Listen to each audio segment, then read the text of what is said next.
समास एक संज्ञा है। सर्वप्रथम आप इतना जान लीजिए, क्या है भैया समास? संज्ञा।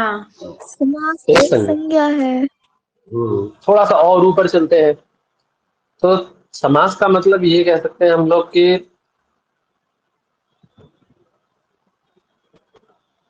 परिभाषा संक्षिप्तीकरण। है इसकी, अनेक पदानाम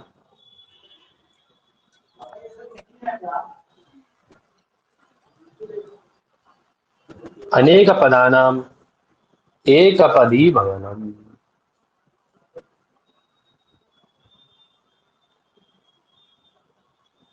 अनेक पदों का जहां पर एक पद में समावेश हो जाए उसे हम लोग क्या कहते हैं भैया?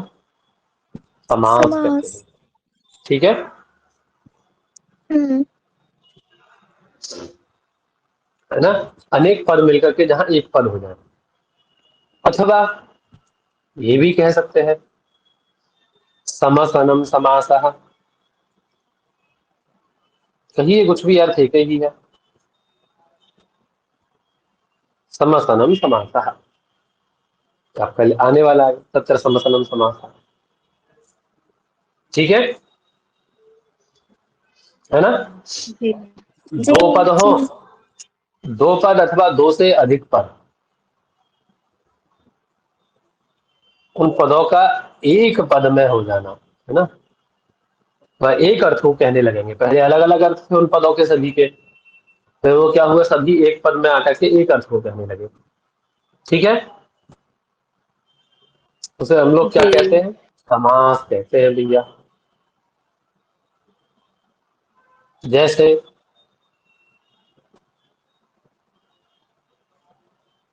गंगा अलग है, जल अलग है ना? जब मिलाएंगे दोनों को, एक पद कर देंगे दोनों को, तो क्या बनेगा? गंगा जलम। एक अलग अर्थ बन जाएगा दोनों से अतिरिक्त, बन जाएगा ना? हाँ है ना? जी।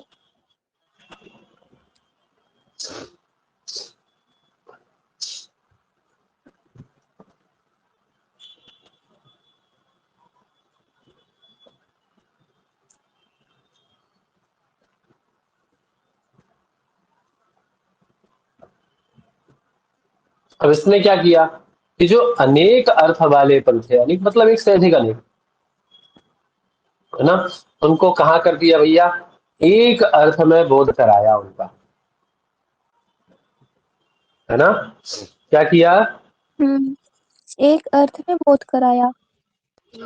एकार्थी भाव, है ना? एकार्थी भाव सामर्थ्य कहते हैं इसको हम लोग। क्या कहते हैं? एकार्थी भाव सामर्थ्य। एकार्थी भाव सामर्थ्य। यही समास है वास्तव में। यह एकार्थी भाव सामर्थ्य जो है, ठीक है, यही समास है, इसी का हम्म। मतलब समास है। ठीक है। जी।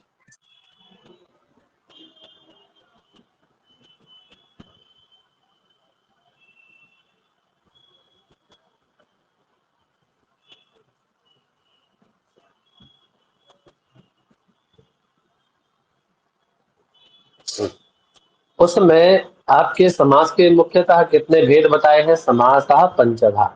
समास के कितने भेद कहे इन्होंने भैया? 5। इस समास के 5 भेद होते हैं।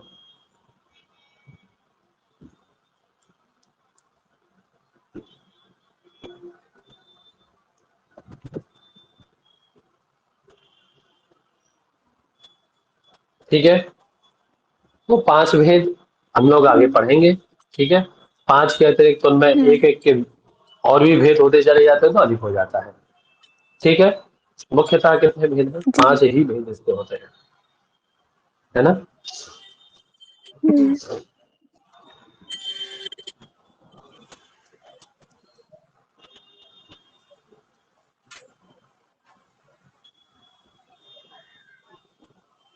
और यदि आप वहां चलेंगे सिद्धांत कौमुदी, तो वहां केवल समास को समास न मान करके 4 ही भेद उसके माने गए हैं, है ना? हाँ। वहां अव्ययी भाव, हम्म। तत्पुरुष, द्वंद्व और बहुव्रीहि और बहुव्रीहि। द्वंद्व। ठीक है, वहां मुख्यतः चार ही भेद माने गए हैं। वहां केवल समास को अलग से समास नहीं माना गया, क्योंकि उसकी कोई विशेष संज्ञा होती नहीं है। आगे आप लोग पढ़ने वाले हैं, विशेष संज्ञा विनिर्मुक्ता केवल समासा। विनिर्मुक्ता। वह किसी विशेष संज्ञा से विनिर्मुक्ता, उसकी कोई अलग से संज्ञा नहीं होती। नहीं है, तो फिर ठीक है, इसको किस में रखे होंगे वो? है ना, बताएंगे, सब केवल बताएंगे। समास किसमें? अच्छा। इसका एक ही उदाहरण मिलता है। ठीक है, वागर्था भी। भूतपूर्व वागर्था भी हुआ। ये दो हाँ, उदाहरण है इसके। भूतपूर्व भी जी। ठीक है, हम्म हम्म। हाँ। तो इसको अलग ना बता करके सिद्धांत कौमुदीकार ने किसके अंतर्गत कर दिया भैया? अव्ययी भाव समास के अंतर्गत उन्होंने पढ़ दिया इसको। हम्म। ठीक है, जी। यहाँ तक क्लियर? क्लियर है।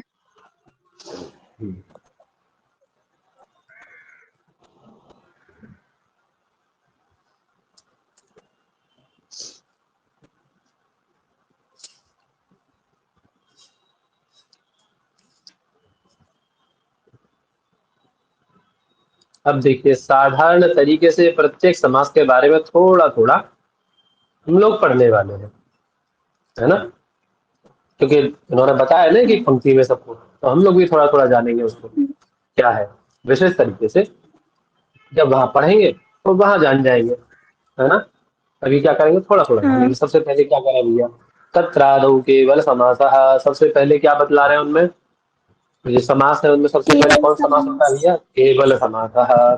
ठीक है, तो समासः हम्म पंचधा। वह समास कैसा है भाई? वह समास, ये जो समास पढ़ने जा रहे हैं आप, ये समास कितने प्रकार का है? पंचधा, 5। 5 प्रकार का है। ठीक हम्म है ना। ये कोई भी ग्रंथ हम लोग पढ़ते हैं, उस दिन मैं गुरुजी के पास गया तो हम लोग यही चर्चा, गुरुजी बता रहे थे, बोले हालांकि वो तबीयत खराब थी उनकी, डेंगू हुआ है, ज्यादा मतलब वीकनेस बहुत है, तथापि जब बैठे तो शास्त्र की चर्चा होने लगी, व्यर्थ की चर्चा की अपेक्षा। तो वो बोले कि अभी कुछ दिन पहले हमारा व्याख्यान था एक, वहां हम बोले, तो वहां मुझे 6 विषय बता रहे थे गुरुजी, बोले 6 विषयों पे बोलना था मुझे। तो मैंने 6 विषयों के मुख्य मुख्य टॉपिक को उठा लिया। यानी मैंने 6 में कॉमन चीज देखी, एक संज्ञा, 6 में संज्ञा प्रकरण देखा मैंने। हम लोग क्या समझते हैं कि संज्ञा प्रकरण केवल कहाँ है भैया? व्याकरण में। व्याकरण। हमारे लिए तो हम्म मुख्यतः संज्ञा प्रकरण व्याकरण में ही है ना। लेकिन हम लोग हम्म। जब चर्चा करने लगे तो हमने देखा कि दर्शन में भी संज्ञा प्रकरण आता है आपका, है ना, चाहे वो न्याय दर्शन हो। देखिए उसमें शुरुआत में करते हैं ना, नाम मात्रेण वस्तु संकीर्तनम, हाँ। जी। है ना। उद्देश्य उद्देश्य, प्रकरण। जी। उद्देश्य जिसे हाँ, बोलते हैं हम लोग, उद्देश्य। वो क्या है? जी। उद्देश्य नाम प्रकरण। मात्र से वस्तु संकीर्तन करना संज्ञा। संज्ञा ही तो है, कि इसको ये कहेंगे, इसको ये हाँ कहेंगे, संज्ञा प्रकरण है ना वो, जी, बिल्कुल। है ना। वेद का देखिए, निरुक्त देखिए आप, निरुक्त में क्या किया गया? सबसे पहले शब्दों का समामना एकत्रित किया गया, समाहृत्य समाहृत्य, वर्ण हाँ हाँ। समामना को एकत्रित, वह भी क्या है? संज्ञा प्रकरण ही है। ग- इसी प्रकार से वेदांत में देखिए, वेदांत में देखिए, शुरुआत में बताता है, गुरु उसके पास जाता है तो उसको बताता है कि इसे ये कहते हैं, इसे ये कहते हैं। वहां भी संज्ञा ही हम्म, बताई गई है सारी पहले। सांख्य को देख हाँ। लीजिए, जी। सांख्य में क्या है? सबसे पहले संज्ञा प्रकरण है, 3 4 कारिकाएं, 5 7 7 कारिकाओं तक, 6 7 कारिकाओं तक यही बताया गया हम्म। कि प्रकृति विकृत है सप्त षोडश कस्तु विकार होना, प्रकृति न विकृति पुरुष, ऐसे करके बताया ना वहाँ पे। जी जी। हाँ हाँ, सब वो भी कुछ संज्ञा है प्रकरण इसमें। ही, वो भी संज्ञा प्रकरण ही है, हम्म, नाम मात्र लिया गया है सबका। हाँ। तो संज्ञा प्रकरण सभी हम्म में निहित तो होता है ना। वही हम लोग समास का भी संज्ञा प्रकरण अभी देखिए, प्रकरण का भी प्रकरण पढ़ने जा रहे हैं, है ना। तो ये संज्ञा प्रकरण ही है हमारे लिए, कि हम ये अलग से एक प्रकरण पढ़ने जा रहे हैं, तो उसमें उस प्रकरण की संज्ञा हम लोग पढ़ेंगे अभी। बाद में डिटेल में पढ़ेंगे उसको। तो क्या बोले जी। भैया, समासः पंचधा, समास 5 प्रकार का है। कितने प्रकार का है? 5 प्रकार का। ठीक है, कौन सा? तो वो बता रहे, तत्र समास कहते कैसे हैं? तो भैया तत्र समसनम समासः, है ना? तत्र समसनम समासः अर्थात बहूनां पदानां मिलित्वा एक पद भवनम। मैंने आप लोगों को बता दिया, ये बताई थी ना अभी बात। जी। दो या दो से अधिक, जहां पर अनेक पदों का एक ही भवन, एकीकरण हो रहा हो, ठीक है, उसी को हम लोग क्या कहते हैं? समास कहते हैं। क्या कहते हैं भैया? समास कहते हैं। समास कहते हैं। समझ कह रहे हैं सच, और उनमें से विशेष संज्ञा से जो विनिर्मुक्त है ना, उसे हम क्या कहेंगे? हम्म, केवल समास कहेंगे, केवल समास। है ना? इस हम्म, समास की कोई अलग से कोई संज्ञा नहीं है, इसीलिए इसको क्या कहा जाता है? केवल समास कहा जाता है। केवल ठीक है। समास। हम्म। जी। प्रथम, हाँ, ठीक है। आगे फिर क्या कह रहे हैं? आगे पढ़िए। प्रायेण पूर्व पदार्थ प्रधानो अव्ययी भावो द्वितीयः। द्वितीय, प्रायेण पूर्व पदार्थ प्रधान, है ना? जहां प्रायशः आवश्यक नहीं है, लेकिन प्रायशः, प्रायेण कहा ना उन्होंने, प्रायशः ऐसा होता है ना? आपसे हम्म, पूछा किसी ने, कह रहे क्या मोहन इसी मार्ग से घर जाता है अपने विद्यालय से घर? मोहन इसी मार्ग से जाता है, उसके घर जाने के 2 मार्ग हैं, हम्म, है ना? तो उसके पिता आए, आपसे पूछा कि आप यहाँ रहते हैं दिन में, क्या आपने मोहन को इसी रास्ते से घर जाते हुए देखा है? आप क्या कहेंगे? प्रायशः इसी मार्ग से जाता है। प्रायशः। अर्थात तो उससे वर्ष लगाएंगे कि हाँ, कभी कभी हो सकता है दूसरे मार्ग से भी जाता रहा होगा वो। जाता हूँ। समझ में आ गया? प्रायशः। तो वही कह रहे हैं, प्रायेण हम्म, पूर्व पदार्थ प्रधान। इसमें क्या होता है भैया, अभी जवाब में, कि प्रायशः पूर्व पद की ही प्रधानता इसमें होती है, यानी पूर्व पद ही प्रधान होता है। ठीक है, जहाँ पूर्व पद प्रधान होता है जी। उसको हम क्या कहते हैं? अव्ययी भाव। अव्ययी भाव। ठीक है, जैसे 2 पद है, हम्म, 2 पदों में पहले पद की प्रधानता वहां अधिक होती है। किसकी अधिक होती है भैया? पूर्व पद की प्रधानता होती है। है ना? हम्म, और इसमें क्या होता है? अव्यय संज्ञक कोई प्रत्यय पूर्व में होगा। कैसा? अव्यय संज्ञक। अव्यय ये हम संज्ञक। जब पढ़ेंगे तो समझ में आ जाएगा। ठीक है, अव्यय कोई पूर्व हम्म, में होगा। पूर्व पद क्या होगा? अव्यय होगा, कोई अव्यय को कहने वाला होगा। ठीक है, हम्म,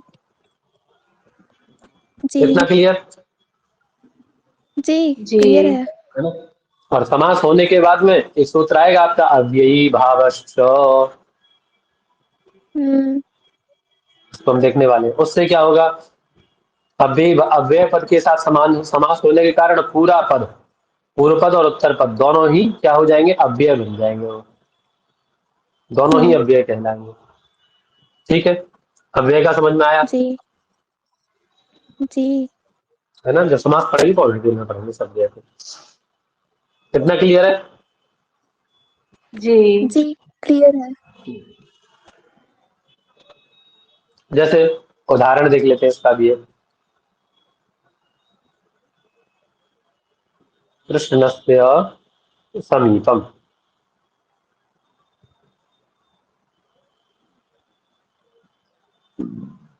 ठीक है, क्या किया? हम्म, कृष्णस्य समीपम, है ना?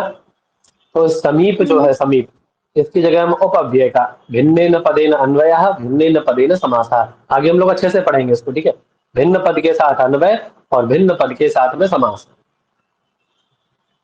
तो उप ले लेंगे यहाँ पे, समीप की जगह क्या करेंगे? उप, उपकृष्णम ओके। बनता है हमारा। और कैसे बनेगा ये सब हम लोग अभी आगे अगली बार में अच्छे से पढ़ेंगे इसको, है ना? यहाँ मैंने एक समझाने के लिए जी। हम्म, बताया आपको। तो इसमें पूर्व पद क्या होगा? उप होगा, उसकी प्रधानता होगी। ठीक है, अव्यय अव्यय संज्ञक है ना? हाँ। जी। और अव्यय संज्ञक उपकृष्णम बनेगा जब, तो पूरा पद क्या कहलाएगा? ये अव्ययीभावस्य से इसकी अव्ययीभाव संज्ञा संज्ञा कर हो लेंगे, जाएगी। अव्यय संज्ञक हो जाएगा। ठीक है, जी। हम्म।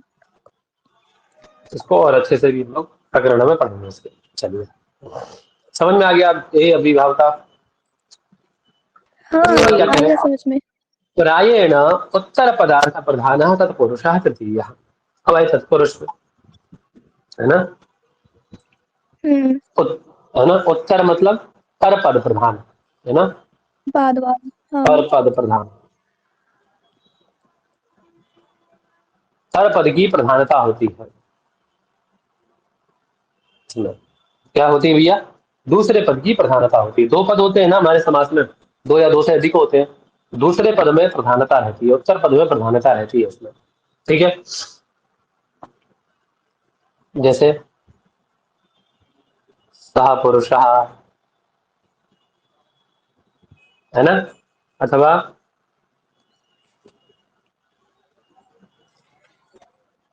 तम पुरुषः। अब इसमें उत्तर पद है पुरुष, इसकी प्रधानता है यहाँ। ठीक है, तो क्या बनेगा? तत्पुरुषः। ठीक है, पर पद की प्रधानता होती है दोनों पदों में। क्लियर इतना? क्लियर है। हाँ, ठीक है। अब इसी में आ जाता है तत्पुरुष भेद कर्म धारया। ये तत्पुरुष का एक भेद आता है कर्म धारा। क्या आता है भैया तत्पुरुष का भेद? कर्मधारय। कर्म धारय। अब कर्म धारय को समझने के लिए आप इतना समझ लीजिए कि जहां विशेषण और विशेष्य के बीच में समास होता है, किसके बीच में?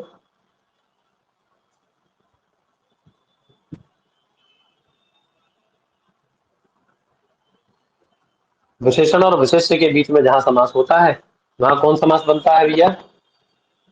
कर्म धारय समास होता है। ठीक है, क्या समास बनता है?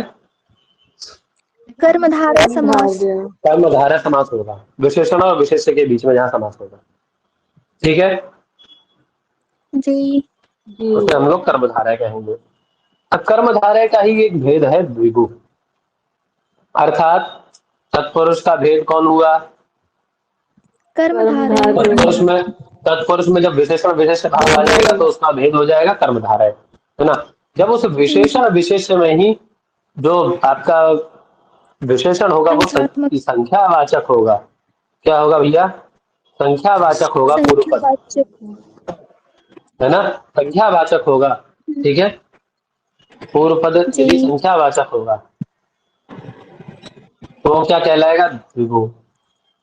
द्विगु। ठीक है, उसे हम लोग द्विगु जी। समास कहते हैं, है ना। हम्म। और इसी का एक भेद है नय। क्या है? नय तत्पुरुष जिसे हम कहते हैं, तत्पुरुष का ही। ठीक है, नए तत्पुरुष का ही, वो तत्पुरुष का भेद क्या है? नए तत्पुरुष। ठीक है, नए तत्पुरुष मतलब हम्म। वहां पर निषेधवाची शब्द के साथ समास होता है। ठीक है, हाँ। जी। है ना, जैसे न ब्राह्मण, हम्म। अब्राह्मण। है ना, अब ब्राह्मण बना लेते हैं हम लोग उसको। हम्म। ठीक है, निषेधवाची शब्द के जी। साथ में पूर्व पर क्या होगा? निषेधवाचक होगा। ठीक है, समझ में आ गया अंतर सब में? तत्पुरुष के तीनों, तीन प्रकार तत्पुरुष के हुए। कर्मधारय, कर्मधारय का भेद द्विगु हुआ। यहाँ तक एक लाइन क्लियर। दूसरा तत्पुरुष का भेद क्या हुआ कर्मधारय के अतिरिक्त? नए तत्पुरुष, नया तत्पुरुष। है ना। ठीक है, हम्म। जी। समझ में आ गया? इतना इतना क्लियर? जी। जी। जी। क्लियर है। आगे क्या कह रहे हैं? प्रायेण अन्य पदार्थ प्रधान। देखिए, पूर्व पद प्रधान था तो पूर्व पदार्थ प्रधानो अव्ययी भाव, उत्तर पदार्थ प्रधान तत्पुरुष, और अन्य पदार्थ प्रधान, न पूर्व पद प्रधान न उत्तर पद ना प्रधान। उत्तर पद। कौनो पद प्रधान नहीं रहा, कौनो पद प्रधान न रहा, न पूर्व पद रहा न उत्तर पद रहा, कोई भी पद प्रधान नहीं हो। ठीक है, कौन प्रधान हुआ भैया? अन्य पदार्थ प्रधान हुआ। अन्य। ठीक है, पूर्व और उत्तर का समास होकर के जो अन्य अर्थ निकला, कोई और पदार्थ मतलब मेहनत कोई और कर गया, मेहनत किसी और ने की दोनों ने, फल कोई और ले गया उसका। यही तो रहा, जी। हाँ हाँ, है ना? यही हुआ। यही हुआ। उसका उदाहरण हम लोग पीताम्बर इत्यादि स्थलों में देखते हैं। जैसे पीतम, अंबरम, अंबरम यस्य, यस्य। है ना? हम्म। पीतम अंबरम यस्य। अब वो यस्य अलग हो गया ना, तीसरा कोई व्यक्ति निकल गया, ना पीत हाँ रहा ना अंबर रहा, हाँ हाँ। तो तीसरा व्यक्ति कोई और निकला, राम। वही जी। है, ठीक है। हम्म। अरे, या तो पूर्व पदार्थ प्रधान होना चाहिए था, पूर्व पद का अर्थ प्रधान होना चाहिए था, है ना? पूर्व पद का अर्थ प्रधान हम्म। होता, या फिर उत्तर पद का अर्थ प्रधान होता। चलो पूर्व को नहीं दे रहे, उत्तर को देते, ठीक है। समाज के हम्म। दो बेटे हैं, ये पूर्व पद और उत्तर पद, है ना? उनमें से या तो अपनी जो संपत्ति है वो पूर्व पद को दे देते, है ना, अथवा उत्तर पद के अर्थ को दे देते, उत्तर पद को दे देते। उत्तर पदार्थ प्रधान बनाते, है ना, उत्तर पद के अर्थ को प्रधान बनाते। अब इन्होंने ना तो पूर्व पद के अर्थ को प्रधान बनाया, ना उत्तर पदार्थ को प्रधान बनाया, कोई अन्य पद को प्रधान बना दिया, अन्य पदार्थ को। पूर्व पदार्थ क्या है? पीला, अभी मतलब है ना, और अंबर कोई पटका इत्यादि, है ना। उसको जी। ना तो पीत को ना अंबर को, कुछ प्रधान न बना करके किसको प्रधान बना दिया? अन्य पीताम्बरधारी कृष्ण को प्रधान बना दिया वहां पे, कृष्ण का अर्थ प्रधान हो गया, ठीक है। अन्य पदार्थ की हम्म। प्रधानता रही, अन्य पद हुआ जी। कृष्ण, अन्य पदार्थ कौन? कृष्ण में रहने वाला कृष्ण इत्यादि, उसको प्रधान बना दिया उन्होंने। इसमें भी देखिए लगभग हमें क्या देखने को मिलता है कि ये भी विशेषण विशेष भाव समास के जैसा ही है ना, हाँ स्वरूप इसका हाँ हाँ वो। हम्म। बिल्कुल स्वरूप ऐसा ही है। चलिए आगे, हम्म। समझ में आ रहा है ना सबको अच्छे से? जी। हम्म। आगे क्या है? प्रायेण उभय पदार्थ प्रधानो द्वंद्वः पंचमा, जहाँ दोनों ही पद प्रधान हो, दोनों पद प्रधान हो जाएंगे, दोनों पदार्थ प्रधान, सॉरी, दोनों पदों के अर्थ जहां प्रधान होंगे उसे क्या कहेंगे? द्वंद्व समास। द्वंद्व समास। यानी ये समझ लीजिए समास नाम का एक वृद्ध व्यक्ति है, ठीक है, हम्म। उसको पता है कि अपने अपना हाँ। टाइम नजदीक है भैया, है ना, उसको पता है जी। कि अपना टाइम नजदीक है, अपन जाने वाले हैं, मतलब एक डेढ़ महीने के मेहमान है, निकलने वाले हैं। तो उसने क्या किया, उसके बाद बहुत सारी धन संपत्ति थी, उसने अपनी वसीयत बनाई है। वसीयत समझते हैं? वो वसीयत बनाई उसने अपनी, है ना। उस वसीयत में उसने पॉइंट डाले 5, बोले मेरे ये जो बेटे हैं इनमें से किसको कितना हिस्सा देना है ना। तो कोई चीज ऐसी रही होगी, घर है, बोले घर में दोनों को हिस्सा देना है। तो दोनों पदार्थ प्रधान कहाँ होंगे? द्वंद्व नाम के घर में, ठीक है। हम्म। उसका घर है, बोले मरो, हाँ। खोपड़ी फोड़ एक दूसरे की भैया, एक जगह एक घर में भर दी दोनों, है ना। कोई स्थल ऐसा था, कोई स्थान, वहां एक कोई प्रधान बनाया पूर्व पद को, पूर्व पहले बेटे के जो परिवार था उसको प्रधान बना दिया, कहीं पर दूसरे बेटे के परिवार को प्रधान बना दिया, है ना। हम्म। जी। समझ में आ गया ये क्या? किसी को बनाया ही नहीं। समझ में आ गया अच्छे से? हाँ हाँ, जी। खूब अच्छे से। चलिए, तो द्वंद्व नामक समास हो जहां पर दोनों पद प्रधान होंगे, पदार्थ प्रधान होंगे, वो पंचम पंचम कहलाएगा, पांचवा पद समास कहलाएगा, ठीक है। जी। क्लियर है अब? हाँ हम्म। क्लियर है। इस द्वंद्व के भी दो भेद हो जाते हैं, इतरेतर द्वंद्व और समाहार। समाहार। हम लोग हम्म। इसको पढ़ेंगे अच्छे से, है ना, जी। ठीक है। तो एक श्लोक है बहुत ही इंटरेस्टिंग, ये मैं आपको कक्षा के लास्ट में बताऊंगा। पहले मैं सोच रहा हूँ केवल पाठ पूरा कर लें, इसको यहाँ तक पहुंच जाए, ठीक है। हाँ। जी।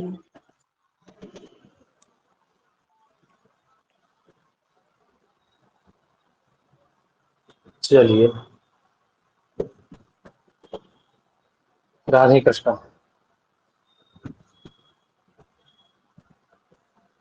अब देखिए, हमें कुछ चीजें इसमें समझनी चाहिए। ठीक है, हम लोग समास पढ़ रहे हैं, तो कुछ चीजें ऐसी हैं, कुछ इसके पद हैं जिनको हमें अच्छे से समझना चाहिए। ठीक है, आवाज आ रही है मेरी? हाँ आ रही है। जी। देखिए, कुछ चीजें हमें अच्छे से समझनी चाहिए इसमें।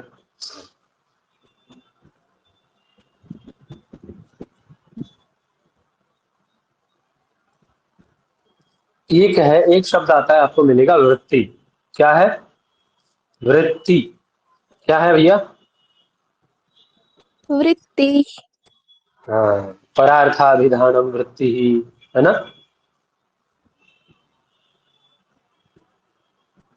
क्या है?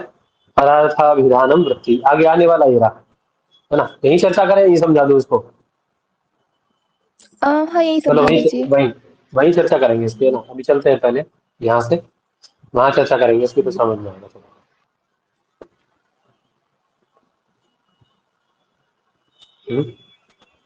देखिए, सबसे पहले हम लोग दो चीजों को समझते हैं, है ना? दो चीजें मुख्य इंपॉर्टेंट है हमारे उसमें समझने में क्या है? हम दो प्रकार के विग्रह आज करेंगे। एक शब्द है विग्रह, आपका क्या है? विग्रह, विग्रह। है ना?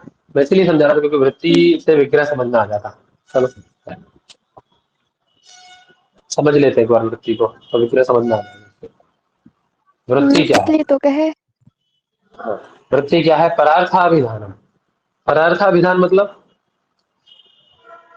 जैसे हम लोग जब समास करते हैं ना, समास में एक पद होता है। ठीक है, राज्ञः, जैसे राज्यः पौरुषः, ये दो पद हो गए ना हमारे, है ना? जी। दो पद हुए, एक और दो। ठीक है, हम्म। अब दोनों पद, अब जो पदार्थ है, राजा संबंधी पुरुष, ये अर्थ हम इसका निकालते हैं। अब ये क्या कह रहे हैं, हमारा जो समास होता है वह पदार्थ का होता है ना? प्रथम पदार्थ का द्वितीय पदार्थ के साथ समास होता है ना? जो अर्थ निकलता है उस अर्थ में हाँ। समास करते हैं या पद में समास करते हैं? अर्थ में। है ना? ठीक है, अरे ऐसे ही तो हम लोग प्रातिपदिक संज्ञा किए हैं। प्रातिपदिक संज्ञा करके जी। स्वादि उत्पत्ति करते हैं। प्रातिपदिक संज्ञा किसकी करते हैं? अर्थवान शब्द स्वरूप की प्रातिपदिक संज्ञा करते हैं, है ना? हाँ हाँ। ठीक है, अब जब हम उससे विभक्तियां लाते हैं, मान लीजिए हम प्रथमा इत्यादि विभक्ति हम जो कर रहे थे, ये प्रातिपदिकार था, लिंग प्रातिपदिकार था, मात्रे प्रातिपदिक मात्रे नहीं कहा है वहां पे। हाँ, अर्थ प्रातिपदिक मात्र। मात्रे वहां नहीं कहा है कि प्रातिपदिक मात्र में प्रथमा हो। वहां क्या कहा है? प्रातिपदिकार्थ मात्रे, जी। प्रातिपदिकार्थ कहा है वहां पे। ठीक है, ऐसे यहाँ क्या कहा भैया? पूर्व पदार्थ कहा है, पूर्व पद नहीं कहा है। पूर्व पद कहते तो राज्य यहाँ आता, राजा आता। पूर्व पदार्थ प्रधान जो होगा, समझ में आया हाँ। अंतर दोनों में? पद और पदार्थ समझिए।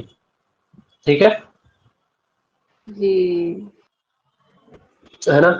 अभी ये कह रहे हैं, ये वृत्ति क्या है कि परार्थाभिधान, पर अर्थ का अभिधान करना ही वृत्ति कहलाता है। मतलब जब पद क्या करता है, अपने अर्थ को छोड़ करके, स्वार्थम परित्यज्य, है ना?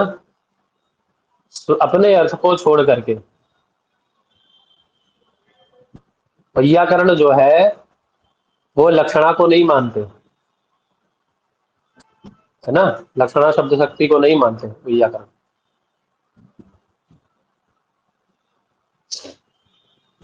जब परार्थ को छोड़, स्वार्थ को छोड़ करके शब्द क्या करेगा भैया?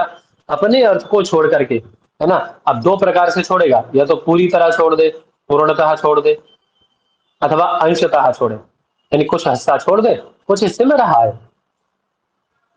शब्द शक्ति आप लोग पढ़े होंगे तो उसमें देखे होंगे ना, होता है ना ऐसा? हाँ होता है। अरे जब वेदांत छोड़ते हैं वो, पढ़ते हैं, और लक्ष्य। अरे वेदांत जब जहत पढ़ते हैं तो अजहत उसमें अजहत। जहद अजहद में क्या होता है वहां पे? अंश मात्रम परित्यजेत, स्वार्थम नहीं हाँ त्यजेत, हम्म। होता है ना?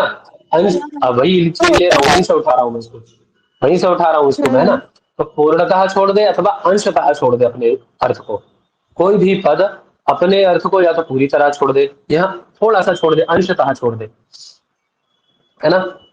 अपने हम्म स्वार्थ को पूरी तरह छोड़ करके अथवा अंश मात्र छोड़ करके किसी विशेष अर्थ को जब कहेगा,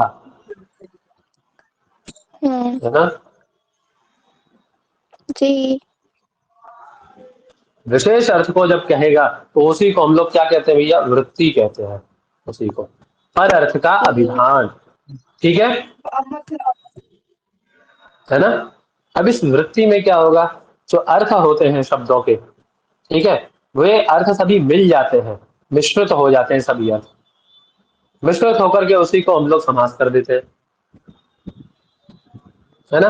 एक आकार ले लेते हैं वो मिश्रित होकर के, जैसे राज्य का अर्थ था उसको छोड़ दिया अपना उसने, और उसको छोड़ करके एक विशेष अर्थ निर्माण किया ना, न राजा का कुछ रहा उसमें, न पुरुष का कुछ रहा। हम्म।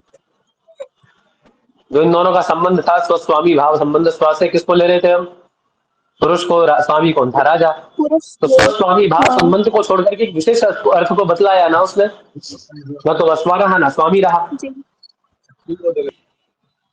है ना, दोनों पदों से अतिरिक्त अर्थ बतलाया उसने। तो वही कहा कि स्वार्थम परित्यज्य, अपने अर्थ को पूरी तरह छोड़ दे या फिर आंशिक छोड़ करके किसी विशेष अर्थ को कहने वाली प्रक्रिया को हम लोग वृत्ति कहते हैं। समझ में आ गया वृत्ति का मतलब, वृत्ति किसे कहते हैं, जी। है ना। अब वो वृत्ति जो है आपकी कितने प्रकार की होती है भैया, वो वृत्ति होती है आपकी 5 प्रकार की। कितने प्रकार की वृत्ति होती है, 5 प्रकार की। 5 प्रकार की वृत्ति होती है। कौन सी, क्रेता तद्धिता, क्रेता तद्धिता समास, बोलिए आगे, आवाज आ रही है। जी, एक शेष और सनाद्यंत। एक शेष सनाद्यंत धातु रूप, कैसी होती है, सनाद्यंत धातु, यहाँ तक है सनाद्यंत धातु वृत्ति, है ना। ठीक है, कृदंत यानी अलग अलग करेंगे तो क्या कहेंगे, कृदंत वृत्ति, तद्धितांत वृत्ति, है ना, समास वृत्ति और एकशेष वृत्ति और सनाद्यंत धातु वृत्ति। सनाद्यंत। 5 वृत्तियां हो गई है। ये 5 प्रकार की वृत्तियां होती हैं आपकी। ठीक है, क्लियर है। जी। अब देखिए, ये जो हमने विग्रह बनाया इसी 5 वृत्तियों को, है ना, ये वृत्ति, अब वही कह रहे, वृत्ति के अर्थ का अवबोधक जो वाक्य होता है, वृत्ति के अर्थ को जो बतलाने वाला वाक्य होता है, ये जो वृत्तियां हैं आपकी, कृदंत वृत्ति हो अथवा द्वितांत वृत्ति हो, समासांत वृत्ति हो, है ना, अथवा एकशेष वृत्ति हो अथवा सनाद्यंत वृत्ति हो, सनाद्यंत धातु रूप वृत्ति हो, इनमें से कोई भी वृत्ति हो, इन वृत्तियों के अर्थ का अवबोध कराने वाला जो वाक्य होता है उसको हम लोग क्या कहते हैं, विग्रह वाक्य कहते हैं। क्या कहते हैं उसको ही, विग्रह वाक्य कहते हैं। क्या कहते हैं भैया, विग्रह वाक्य। विग्रह। हाँ। अब आते हैं विग्रह पे। समास हम जब भी करेंगे, जब भी समास को लेके चलेंगे तो समास में सबसे पहले हम लोग क्या करते हैं, विग्रह करते हैं। क्या करते हैं भैया, विग्रह करते विग्रह हैं। करते हैं। ठीक है, बोरिंग तो नहीं हो रहा है। नहीं नहीं, बोरिंग नहीं है।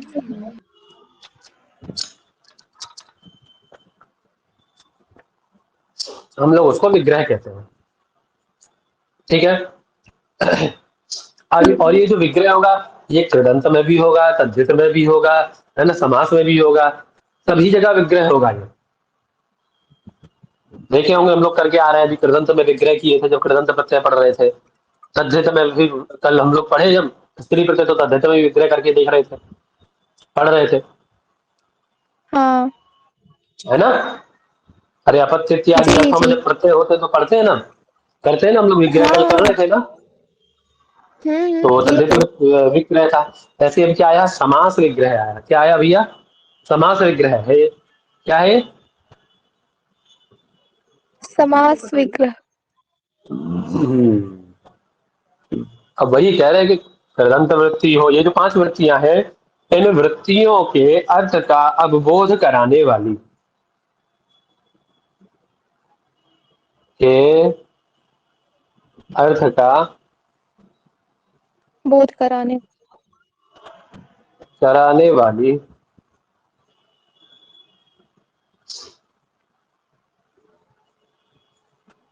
जो पदावली है ना, उसे हम लोग क्या कहते हैं? उसे हम विग्रह वाक्य कहते हैं। क्या कहते हैं बच्चा? विग्रह वाक्य विग्रह कहते हैं। वाक्य। क्लियर है? क्लियर है। जी हाँ? जी क्लियर है। सबको क्लियर होगा भी विग्रह क्या है? जैसे हमने किया राज्य पुरुषा, क्या है? राज्य पुरुषा, ये क्या कहलाएगा? ये भी विग्रह है। क्या कहलाएगा ये? राज्य पुरुषा। ठीक है हम्म। है ना? अब ये विग्रह है, इतना समझ में आ गया, इसको हटा दूं मैं। हाँ। अब ये जो विग्रह होता है आपका, ये दो प्रकार का है। कितने प्रकार का है विग्रह? दो प्रकार का। दो प्रकार का है। सच लौकिक अलौकिक चेति द्विधा, वो दो प्रकार का है, लौकिक विग्रह और अलौकिक विग्रह। अलौकिक ठीक है। विग्रह। लौकिक हम्म। विग्रह क्या है, अलौकिक विग्रह क्या है? देखिए, लौकिक मतलब जो लोक में प्रयोग हो, अलौकिक मतलब जो लोक में ना हो करके केवल शास्त्र में ही हो। ठीक है। लौकिक मतलब जो लोक में प्रयोग हो, और अलौकिक मतलब तो लोक में प्रयोग ना हो, शास्त्र में प्रयोग हो। जैसे लौकिक क्या है? राज्य पुरुषा, ये है। लोक में इसका प्रयोग करेंगे तो आप समझ जाएगा व्यक्ति के राजा का पुरुष है ना, राजा का कोई व्यक्ति है ना। और अलौकिक किसे कहेंगे? तो लोक में प्रयोग ना होकर के आपका प्रक्रिया में प्रयोग हो, है ना। जैसे राजनंगस, पुरुष। पुरुष वस्तु। अब ये किसी व्यक्ति को जाकर के बोलिए वो राजनंगस पुरुष हो, समझ पाएगा? वो नहीं समझ पाएगा, है ना। तो इसको हम क्या कहते हैं? अलौकिक कहते हैं। ये लोक में प्रयोग नहीं होता, इसको हम लोग कहाँ प्रयोग करते हैं? बस प्रक्रिया में, शास्त्रों में बस। अपनी शास्त्र में। ठीक है जी। है ना। लोक में हम इसका प्रयोग नहीं करते। क्लियर है? जी है ना? जी भैया जैसे क्लियर कोई है। वाक्य देख लीजिए, जैसे देवदत्ता गृहम गच्छति।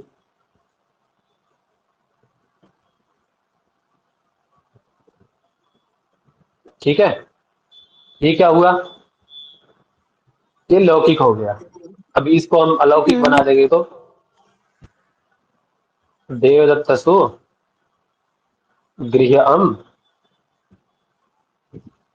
गच्छति मतलब गम। गच्छति कर लीजिए, गमते पे या फिर हम्म। हाँ। करेंगे इसका प्रयोग? नहीं करेंगे हम लोग, ये अलौकिक नहीं प्रयोग हो कभी गया। नहीं। तो मैं प्रक्रिया सिद्ध कर दी तो हम इस प्रयोग को करेंगे, ये इसको अलौकिक कहेंगे। ठीक है। जी। हम्म। समझ में आ गया इतना? जी। जी चलिए, अब इसमें एक चीज और होती है आपकी, स्वपद विग्रह और अश्वपद विग्रह। क्या होता है भैया?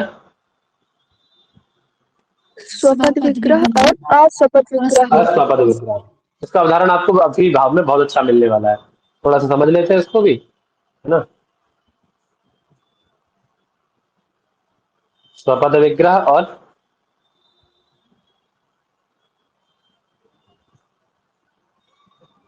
विग्रह। ठीक है। स्वपद विग्रह क्या है और अश्वपद विग्रह क्या है? देखिए, जो लौकिक विग्रह बनाते हैं ना हम लोग, है ना, हाँ। लौकिक विग्रह में जो पद प्रयोग किए गए हैं,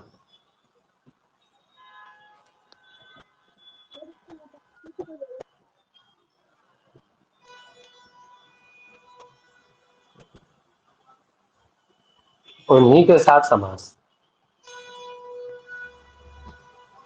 ये क्या कहलाता है? स्वपद विग्रह। जैसे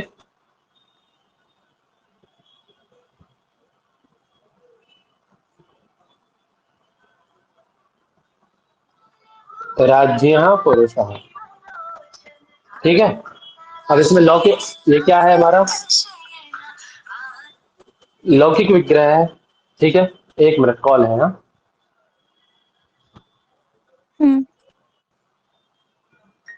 आवाज आ रही है? जी। स्क्रीन दिख रही है? सब ठीक है। हाँ, तो क्या था? भिन्न पद के साथ अन्वय, है ना? जिस पद के साथ अन्वय होगा उसी, है ना, उसी के साथ समास। ये क्या कहलाता है? स्वपद विग्रह कहेंगे इसको। जिस पद के साथ अन्वय हो उसी के साथ समास हो, ठीक है। और अस्वपद विग्रह किसे कहते हैं? जैसे आपका अभी हमने देखा था, इससे पहले अभिभाव का उदाहरण देखा था ना इससे पहले, कृष्ण से समीपम, हाँ, उपकृष्णम वाला। है ना? कृष्ण से समीपम, समीपम में क्या हुआ? समीप के साथ विग्रह हुआ और समास किसके साथ हो गया? उपकृष्णम के साथ। उप के साथ विग्रह समीप के साथ और समास उप के साथ में, उप के साथ। ठीक है ना? ऐसे ही अधि हरि है, ठीक हाँ। है ना? तो ये क्या हुआ? स्वपद विग्रह हुआ। ये क्या हुआ? अस्वपद विग्रह हुआ। समझ में आ गया दोनों में, स्वपद है अस्वपद में? नहीं। समझ में आ गया सबको? जी। जी भैया, अधि आगे हरि है। समझिए। अधि हरि में क्या करते हैं हम लोग? लौकिक विग्रह जो बनाते हैं, हरि इति ऐसा करते हैं। हरि इति इसके हाँ। साथ विग्रह करते हैं, इति के साथ विग्रह करते हैं, और समास किसके साथ कर देते हैं? अधि के साथ में, अधि के साथ। है ना? रिश्ता तय किया इसके साथ और शादी कर दी अधि के साथ। गलत बात है भैया। चलो खैर, शास्त्र है। समझ में आ गया सबको? निमंत्रण दूसरे को, भोजन कोई और कर गया। हाँ। निमंत्रण दिया दूसरे को और भोजन कोई और कर गया। पड़ोसी भोजन कर गया उसके बराबर वाला। समझ में आ गया अभी सबको ये स्वपद अस्वपद विग्रह? अब चलते जी अपने जी, प्रकृति पहले ग्रंथ में, नहीं आता है था। ना? अब चलते अपने प्रकृति ग्रंथ में। क्या कह रहे हैं? समर्था पद विधि। सूत्र आया भैया आपका पहला, क्या है?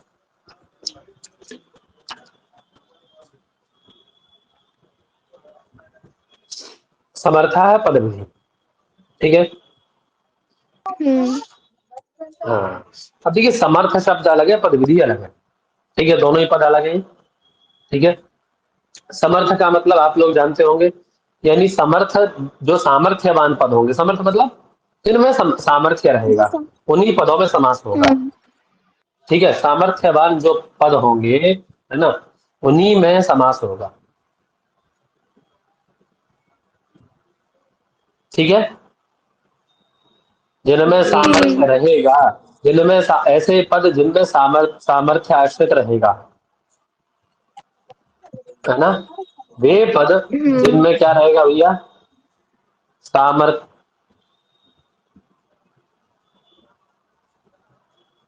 आश्रित रहेगा। सामर्थ्य आश्रित रहेगा। आवाज नहीं आ रही क्या? आ रही है। हाँ, सामर्थ्य आश्रित जिनमें रहेगा उन्हीं पदों में समास होगा, ठीक है। समासी क्या? कोई भी पद संबंधी विधि होगी। पद को संबंधित कोई भी विधि किसमें होगी? जिनमें सामर्थ्य होगा। सामर्थ्य नहीं होगा तो पद की विधि नहीं होगी। पद विधि समझते हैं आप लोग? बता दीजिए एक बार। अरे कोई भी पद विधि हम लोग करते हैं। पद विधि मतलब जैसे मान लीजिए विभक्ति विधान भी करेंगे तो वो भी पद विधि है ना। पद को मान करके कार्य, सुप्तिंगंतम पदम से पद संज्ञा करके पद विधि करते हैं, विभक्ति लाते हैं, जी जी। है ना। तो जी विभक्ति जी। विधान भी पद विधि है, विभक्तियों का विधान करना भी पद विधि है ना, ये भी पद विधि कहलाता है, ठीक है। परांगवत भाव भी पद विधि है। परांगवत भाव बोले तो एक सूत्र आपका स्वामंत्रित है, परांगवत स्वरे, परांगवत कार्य करते हैं वहां पे, ये भी पद विधि है, ठीक है। तो जो भी पद को मान करके कार्य किया जाता है, ये समझ लीजिए आप मोटा मोटा हिंदी में, कि पद को मान करके जो भी कार्य किया जा रहा है, वो पद विधि ही है। ठीक है, तो पद विधि कब होती है वो? पद को मान जब पदों में सामर्थ्य हो और सामर्थ्य होगा, है ना, सामर्थ्यवान पद में ही कोई भी विधि होगी, इतना समझ लीजिए। ठीक है, क्या समझना है इस लाइन में? जी, सामर्थ्यवान पद में ही कोई भी विधि होगी। ठीक है, कोई भी विधि हो, चाहे वो समास विधि हो, विभक्ति विधि हो, विभक्तियों का विधान करना हो, परांगत भाव, कोई भी कार्य करना हो, तो हमारी सामर्थ्य उस पद में रहेगी, वह पद समर्थ होगा। अब समर्थ किसके द्वारा होगा? तो हम लोग तर्क संग्रह में पढ़े थे, आकांक्षा, योग्यता, सन्निधि। है ना।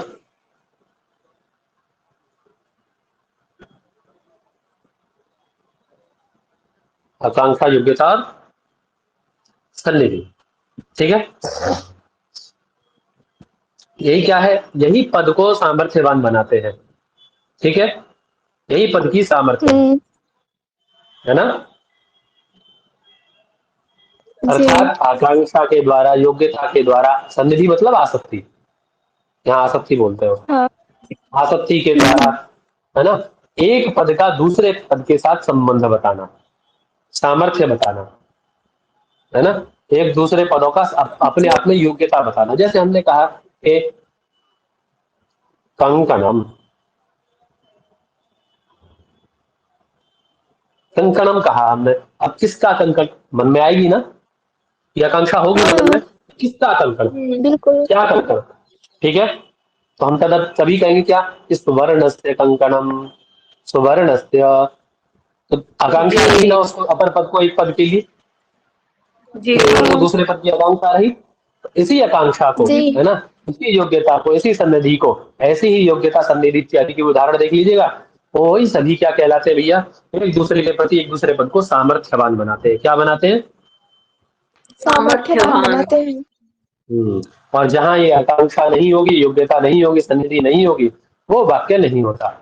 ठीक है, वो पद नहीं हाँ, कहलाता। जी, ठीक है, वहां सामर्थ्य नहीं होती। जी, जैसे मान लीजिए हम कहें नदी, ग्राम, अजा, अब यहाँ क्या सामर्थ्य है? नहीं है, सामर्थ्य कुछ है? नहीं, कोई सामर्थ्य नहीं कुछ है, भी नहीं आकांक्षा है। है, योग्यता है, सन्निधि है, कुछ नहीं है ना। क्यों? तो ये नहीं, शब्द असमर्थ पद हो मात्र ही जाएंगे। है कैसे? बस। है ना, ये क्या है? असमर्थ पद हो जाएंगे, यहाँ सामर्थ्य नहीं होगा परस्पर पदों में। नदी का ग्राम से कोई सामर्थ्य नहीं है, ग्राम का अजा से कोई सामर्थ्य नहीं है, हम्म, तो कैसे हो जाएंगे? असमर्थ पद हो जाएंगे। ठीक है, तो यहाँ समास जी, नहीं होगा, नहीं है ना, होगा। हाँ, सामर्थ्याभाव होगा, वहाँ सामर्थ्याभाव में कोई भी समास नहीं होता। समाप्त समास नहीं कहाँ हो होता है? सकता। जहाँ सामर्थ्य रहेगा पदों में, परस्पर सामर्थ्य रहेगा। ठीक है, वही कह रहे हैं कि जी पद संबंधी जो विधि है ना, पदों से संबंधित जो विधि है, ठीक है, विभक्ति इत्यादि की जो विधि है, वह सह विधि समर्थ आश्रित हो। समर्थ आश्रित हो मतलब सामर्थ्यवान पदों में ही जाननी चाहिए, हम्म, है ना। जी ठीक है, पद संबंधी जो विधि सह सामर्थ्यवान पदों में बुद्धिया। ठीक है,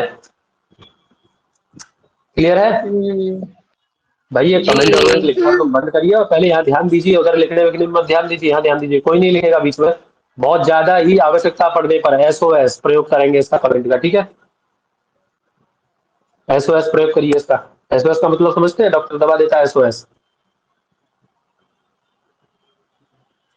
पेन किलर वगैरह SOS मिलते हैं, SOS मिलते हैं पेन किलर वगैरह, आवश्यकता पड़ने पर, बहुत ज्यादा इमरजेंसी में हम्म, सब इसका प्रयोग करेंगे, फालतू में चैट वैट नहीं करेंगे। बिल्कुल, जो प्रश्न पूछ रहे हैं आप पूछिए,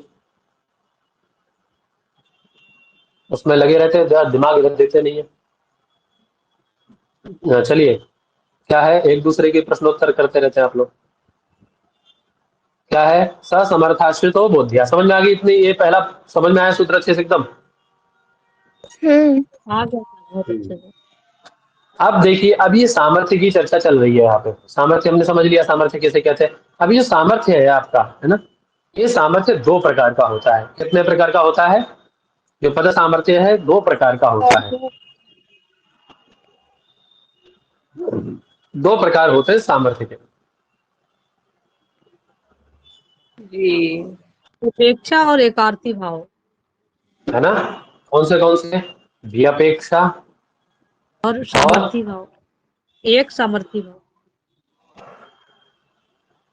एकार्थी भाव। ये दो टाइप हुए आपके इसके सामर्थ्य के। ठीक है? विपेक्षा क्या है ये? किम नाम विपेक्षा? विपेक्षा किसे कहते हैं? वाक्य में जो परस्पर अन्वय होने की जो योग्यता होती है, तो वही सामर्थ्य होना ही तो विपक्ष बोले कहलाता है।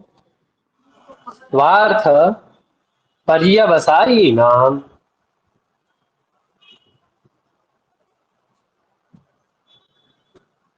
पदानाम आकांक्षादिवसाद्यः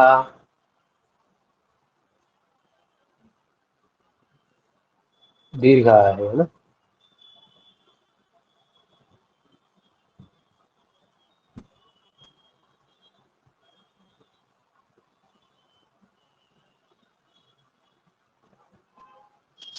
परस्पर संबंध।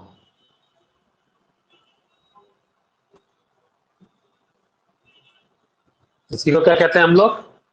साव्यपेक्षा। उसी को हम लोग विपेक्षा कहते हैं। ठीक है? अभी हम लोग पढ़े थे इससे पहले। हाँ, बता।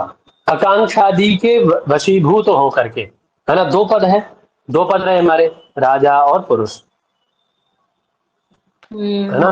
राज्य और पुरुष, दो पद रहे, है ना? दोनों में क्या है?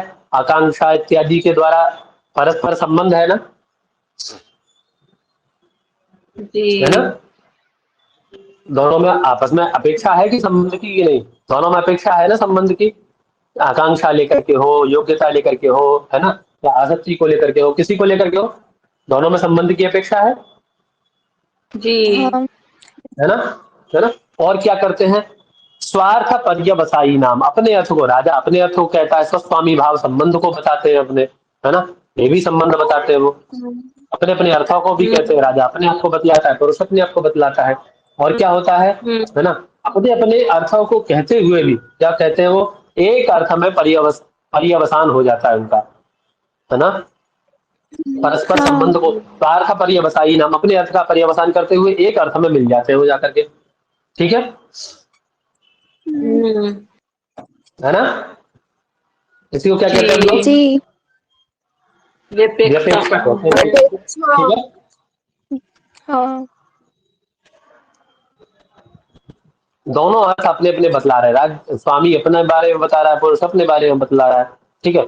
अब इसी के बाद में आता है एकार्थी भाव आपका। यानी जो दो पद थे आपके पहले अलग अलग अर्थ बता रहे थे, तो अब क्या हो गया? तो एक अर्थ में आ गए, है ना? समास होने के उपरांत की स्थिति, ये समास के पूर्व की स्थिति है।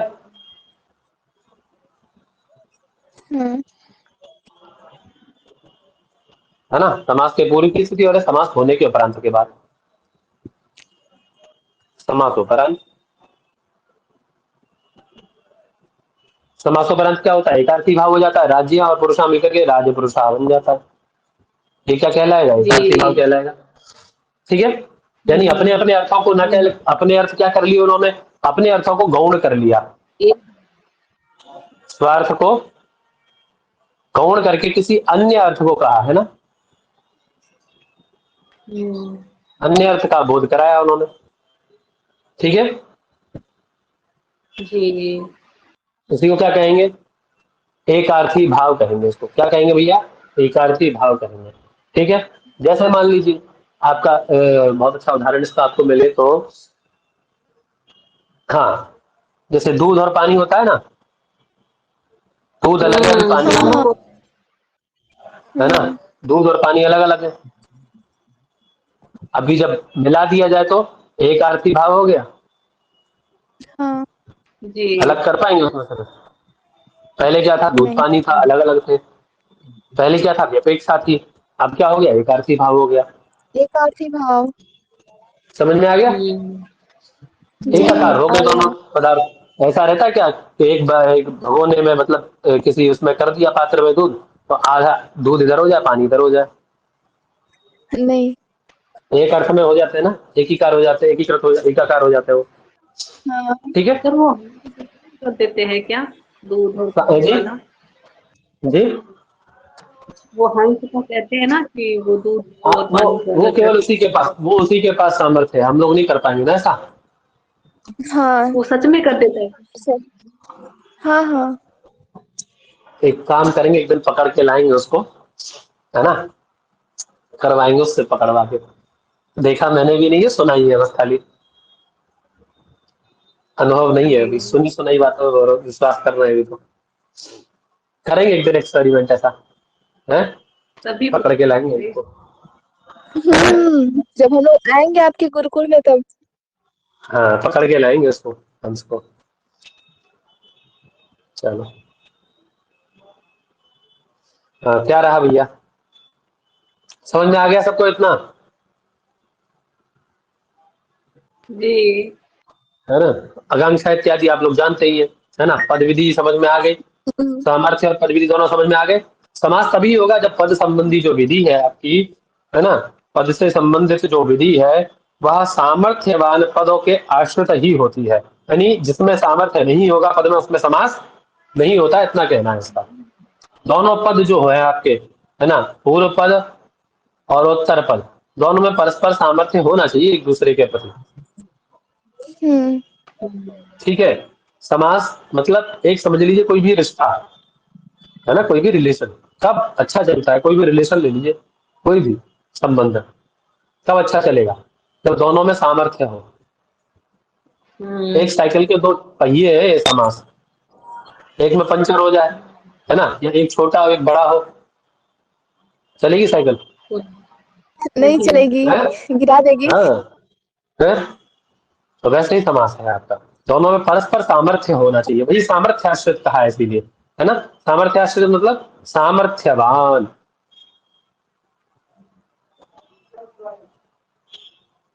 सामर्थ्याश्रित मतलब सामर्थ्यवान बोध्या पद संबंधी विधि। पद से संबंधित जो विधि करने जा रहे हैं आप, चाहे वो समास की हो या कोई भी विभक्ति विधान करना हो, कहीं भी जब सामर्थ्य होगा उसमें तभी ना विभक्ति विधान करेंगे। या फिर आप कर देंगे भू धातु से सु, कर देंगे भू धातु से विभक्ति का, सीधा नहीं होगा ना? सामर्थ्य ही नहीं है भू में भैया, भू में सामर्थ्य ही नहीं है सु को लाने का, सु के साथ बैठने का सामर्थ्य ही नहीं है उसमें। एक जमीन है, एक जी। आसमान है। चलिए, हम्म, समझ में आ गया अभी अच्छे से? जी। ये आ तो गया समझ संभव में। है ना। सबसे पहले दो पद लाएंगे, दोनों पदों को लाने के बाद में हमें विचार करना है कि दोनों एक दूसरे के सामर्थ्य है कि नहीं, दोनों में पद संबंधी विधि संभव है कि नहीं, दोनों एक दूसरे के सामर्थ्यवान है कि नहीं। उसके बाद जब ये निर्णय हो जाएगा, उसके बाद में क्या करेंगे, प्राक कडारात् समासः सूत्र आता है आपका, क्या कहता है कि कडारा कर्मधारय इत्यतः प्राक, एक सूत्र है कडारा कर्मधारय। क्या सूत्र है? कडारा कडारा कर्मधारय। कर्मधारय। ठीक है।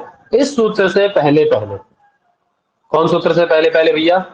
कडारा कर्मधारय, इस कडारा सूत्र से पहले कर्मधारय। पहले, इस सूत्र से पहले पहले, इस सूत्र से पहले पहले क्या होता है, समास का अधिकार चलता है। क्या चलता है समास का? अधिकार। अधिकार। मतलब, हाँ, मतलब इलाका भाई का है। समास नाम का एक भाई है, हाँ दादा, हाँ हाँ। उसका इलाका है वो, है ना, उसके इलाके में हाँ। जो भी जाएगा उसको अपना नाम समास रखना ही पड़ेगा। नहीं, भारत में रहेगा तो भारत ही कहलाएगा भाई, पाकिस्तानी तो कहलाएगा नहीं। जी। समझ में आ गया इतना, हाँ। है ना, अच्छा। वही कह रहे हैं, कडारा कर्मधारय, है ना। इस सूत्र से पूर्व पूर्व जितने भी सूत्र आएंगे यहां से लेकर के, है ना, और वहां तक, ये सभी क्या कहलाएंगे, समास कहलाएंगे। उन सभी की समास समास। संज्ञा क्या होगी?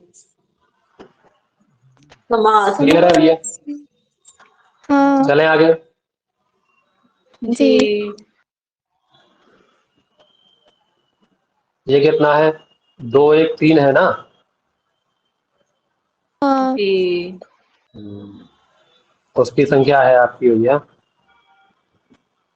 2 2 दो 38 तीन 38 दो 3 है। तीन अच्छा है ना, दो दो है सॉरी, है ना, हाँ 2 2 दो दो जी। दो दो है यार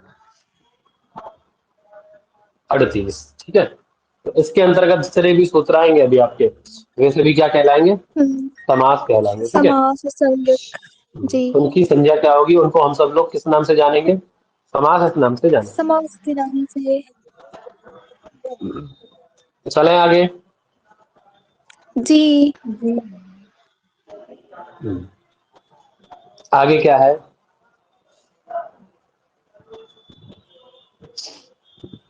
सहसुपा। हाँ सहसुपा। ठीक है, अब देखिए पहले हम इसको सिद्धांत कौमुदी के तरीके से समझ लेते हैं, तो आप लोगों की सारी शंका समाधान हो जाएगी, शंका कोई बचेगी भी नहीं। ठीक है, थोड़ा इस सूत्र को समझ लेते हैं उस तरीके से सिद्धांत कौमुदी की प्रक्रिया से। इसमें दो पद है हमारे, सह और सुपा। क्या है दो पद, सह और सुप। और सुपा ठीक है, सुप। ठीक है, हाँ सुप मतलब आप लोग सभी जानते हैं, तदंत विधि प्रत्यय ग्रहण प्रत्यय है, सुप प्रत्यय। हाँ सुप प्रत्यय है ना, जी। जी 21 प्रत्यय। प्रत्यय ग्रहण तदादे तदादे तदंत से ग्रहणम, प्रत्यय ग्रहण तदंत ग्रहणम, नियम है हमारा। प्रत्यय ग्रहणे तदंत से ग्रहणम,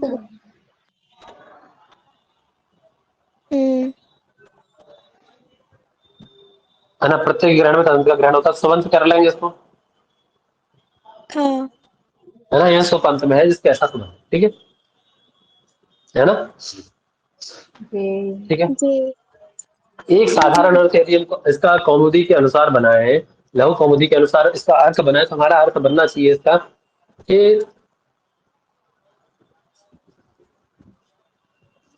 समर्थ एक सुबंत, एक कैसा सुबंत जिसमें सामर्थ्य है, ये अधिकार है ना इसका, यहां से आ जाएगा क्रम से सूत्र है, एक एक है, दो बीच में मिसिंग है, दो तीन और चार, ये सूत्र है ना, इसके यही क्रम है ना, क्रम भी यही है, अनुवर्तन इत्यादि करके हमारा सूत्र अर्थ बन जाएगा कि कोई ऐसा सुबंत, सुप है ना, सुबंत कर लेंगे इसको, ऐसा सुबंत, हाँ कैसा सुबंत भैया, सामर्थ्यवान सुबंत, समर्थ सुबंत, यहां से ले लेंगे ना समर्थ, है ना, कैसा सुबंत, हाँ ले लेंगे। समर्थ सुबंत, सह माने अर्थ साथ में, सुबंत। समर्थ सुबंत के साथ में, है ना, समर्थ सुबंत का, है ना, सुप सुपा सह समर्थ थे, सुप यानी सुबंत, सुबंत के साथ सह समस्ते थे, है ना, विकल्प न समझते थे। ठीक है, सुबंत का सुबंत के साथ समास होता है, अर्थ बन जाएगा इतना। हाँ बन जाएगा।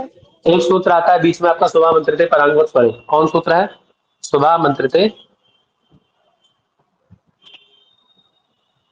यहां से सुप ले लेंगे, सुबह मंत्रिते से, तो दो सुप आ जाएंगे ना, एक सुप तो इसका है ही है, ये सुपा सुपा हाँ वाला, ये सुप कहां से लिया, सुबह मंत्रिते से। ठीक है, अनुवर्तन कर लिया उसका, तो सुपह सुपे न सह समस्यते, कितना अर्थ बन जाएगा, अब कैसा सुपह, तो समर्थ सुपह। ठीक है, सामर्थ्यवान सुबंत, जी सामर्थ्यवान सुबंत के साथ समास होता है, इतना अर्थ बनाने में कोई दिक्कत, नहीं। सीधा सीधा अर्थ है ना, ये वाला सुप इस सुप के साथ समस्य थे, है ना, कोई दिक्कत है इसमें, समस्य थे क्यों नहीं कहा, समास कहां से आ गया, क्योंकि समास के अधिकार में आ रहा है ना, समास आ जाएगा वहां से। जी। हाँ अर्थ क्या बना, एक बार बोल दीजिए फटाफट से, एक बार अर्थ बोल दीजिए सरला जी। सुबंत का सुबंत के साथ समास होता है। समर्थ कहाँ छोड़ दिया प्रभु, समर्थ वाला सम समर्थवान। कैसा सुबंत होना चाहिए, साधारण सुबंत नहीं, समर्थ सुबंत होना चाहिए, इसमें नहीं सामर्थ्य होना चाहिए। ठीक है, सामर्थ्यवान सुबंत होना जी। चाहिए, नहीं तो सु का सु के साथ में समास होने जाएगा, सु का अंगस के साथ में समास कर देंगे, अब सामर्थ्य है उसमें, सु का अंगस के साथ करेंगे क्या करके समास, नहीं नहीं। नहीं तो क्या करेंगे आप कि अ,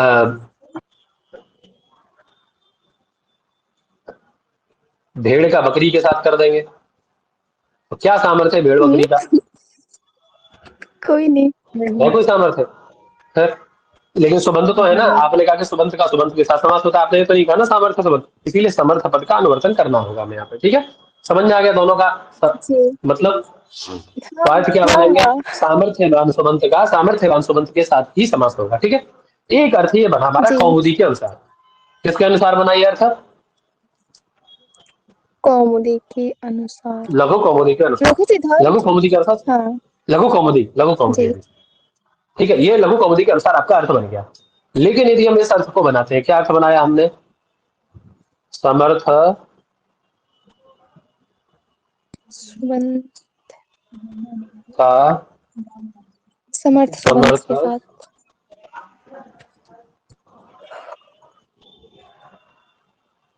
समास होता है। ठीक है, ये अर्थ यदि हम करते हम्म। हैं, ठीक है, ये अर्थ यदि हम करते हैं तो दिक्कत कहाँ आएगी, सुबंत में तो आप कर ले जाएंगे इसको। लेकिन कहीं कहीं क्या होता है बंधु, कि कहीं कहीं सुबंत का तिगंत के साथ भी समास मिलता है। किसके साथ, तिंगंत के साथ। है ना, कहाँ मिलता है, लोक में तो हम लोग इसका प्रयोग कर नहीं सकते क्योंकि हमारे पास लाइसेंस नहीं है इसको प्रयोग करने का, है ना। लाइसेंस बनता है इसका भी, सुना है आपने, लाइसेंस बनता है इसका भी। नहीं।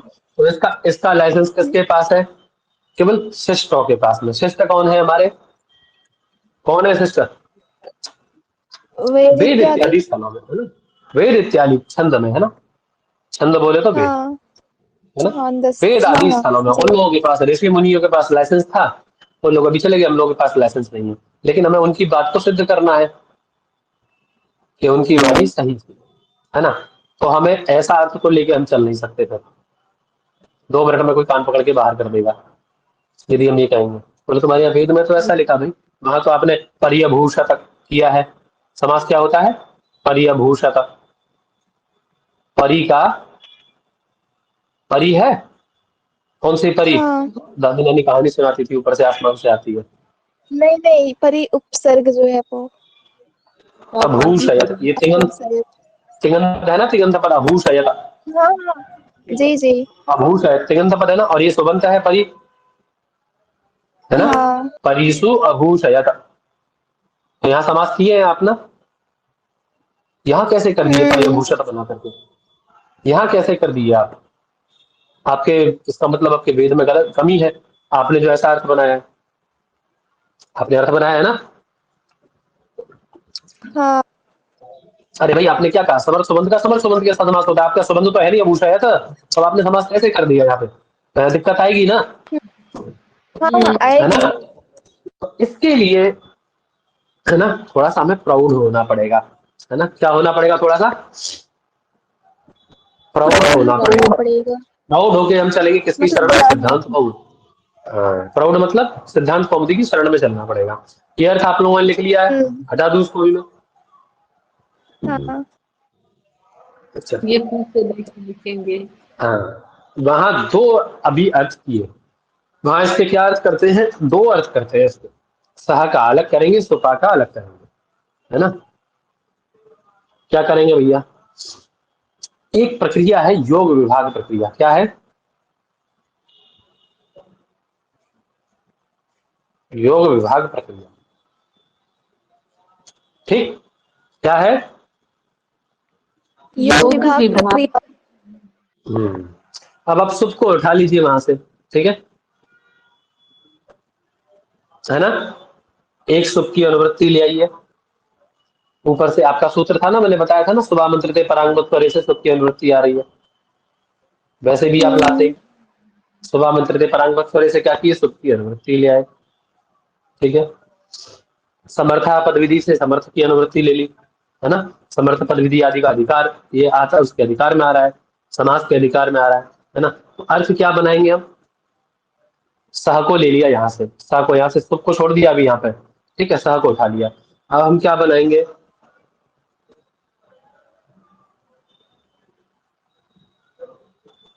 सुप का यहाँ से ले लिया हमने, है ना, क्या बनाएंगे, सुबंत का, है ना, समर्थ का यहाँ से अनुवर्तन कर लिया है, जी सामर्थ्यवान। समर्थ पद के साथ सहा है ना, के साथ सहमनुतात् समासः, है ना। ये अर्थ हमने बनाया, सबको छोड़ दिया अभी यहाँ पे। ठीक है, क्या करते हैं भैया, स्वबंध का समर्थ पद के साथ समास होता है। क्लियर है, बढ़िया जी है ना। जी अब क्या होगा, अब स्वबंध का कोई भी सामर्थ्यवान पद होगा तो उसके साथ समास हो जाएगा। आवश्यक नहीं है अब कि वो स्वबंध ही हो दूसरा भी, अब वो कोई भी सामर्थ्यवान पद होगा उसके साथ समास हो जाएगा उसका। बस कैसा होना चाहिए, सामर्थ्यवान होना चाहिए, इसमें सामर्थ्य होना चाहिए। सामर्थ्य कैसा होना चाहिए, तो आकांक्षा वाला, योग्यता वाला, आसक्ति वाला, ये सामर्थ्य होना चाहिए। ये तीन चीजें उसके पास होनी चाहिए, बस समास हो जाएगा। तो ऐसे ही हमारा क्या है, पर्यभूषित है। क्या है भैया, पर्यभूषित है। परि है, ये सुबंत हो गया आपका, परिसु, और अभूषयत, इसमें सामर्थ्य है भैया, आकांक्षा भी है, योग्यता भी है, आसक्ति भी है, तीनों चीजें हैं, तो समास हो जाएगा ना। क्योंकि अब तो सुख रहा नहीं आपका उसमें, अब तो कोई दिक्कत नहीं आएगी। तो ऐसा अर्थ हम एक बनाएंगे। ठीक है, उसके लिए क्या करना होगा, मैं अपना सहा यहाँ का है ये, ऊपर से बस स्वामंत्र सुख की अनुवृत्ति, समर्थ की और समास की, तीन चीजों की एक तीनों से एक पद ले लेंगे और अपना नया अर्थ बनाएंगे। क्लियर है, सभी को क्लियर हुआ है जी। ये क्या करके बनाया हमने, ये हमने सहसुपा का योग विभाग प्रक्रिया के द्वारा बनाया, योग विभाग करके, है ना। यानी शल्य चिकित्सा कर दी इसकी, ऑपरेशन कर दिया इसका, ऑपरेशन, हाँ, है ना। शल्य चिकित्सा करके एक नया अर्थ बना दिया हमने, समझ में आ गया। और जब योग विभाग नहीं करेंगे तो आपने जो देखा था वही अर्थ होगा जो आपने लिख रखा है। ठीक है, समय एक समर्थ सुबंध का, हर समर्थ सुबंध के साथ समास होता है, ये अर्थ रहेगा फिर उसका, योग विभाग में ये अर्थ रहेगा। ठीक है, दो अर्थ बन गए अभी इसके, दोनों अर्थों को नोट कर लीजिए, योग विभाग प्रक्रिया में ये अर्थ और योग विभाग प्रक्रिया न होने पर जो आपने लिख रखा है वही अर्थ। ठीक है, क्लियर है जी है ना। लोक में इसका प्रयोग नहीं कर सकते, यदि लोक में भी इस योग विभाग प्रक्रिया का प्रयोग कर लेंगे तो जैसे हम बोलते हैं कि रामः गच्छति, रामसु गच्छलट, तो यहाँ भी तो वो है, आकांक्षा है, तो गच्छ पद को योग्यता भी है उसके अंदर, है ना, आसक्ति भी है, तो समास कर दीजिए, राम गच्छति कर दीजिए, काहे नहीं करते, हम लोक में इसका प्रयोग नहीं कर सकते। ठीक है, आपके पास इसका लाइसेंस नहीं है, सीधी सी बात है, ये बता दीजिए, लाइसेंस नहीं है आपके पास में इसको करने का। ठीक है, लाइसेंस बनवाई और लाइसेंस पे मोहर लगेगी ऊपर सिस्टों की, है ना, सिस्ट लोग मोहर लगा के देंगे, तो वो भी है नहीं, उसके लिए आपको ऊपर जाना पड़ेगा, इनके पास लगवाना स्टार्ट, है ना। चलिए ठीक है, समझ में आ गया ना अभी अच्छे से एकदम, दोनों तरीके का ये, हाँ, आ गया समझ में। ठीक है, तो एक तो उदाहरण इसका योग विभाग का पर्यभूषित हो गया, एक क्या है, अनुव्यचलत, क्या है, अनुपसर्ग है, नी है ना, सॉरी वी, व्यचलत है ना, वी है और अचलत है। ठीक है, अचलत, ठीक, यहाँ भी आपका योग विभाग के द्वारा ही कार्य होगा, योग विभाग वाला जो सूत्र बनाए थे हम लोग उसी से यहाँ पे भी समास हो जाएगा। ठीक है, अनुव्यचलत, ऐसा प्रयोग हमें मिलता है,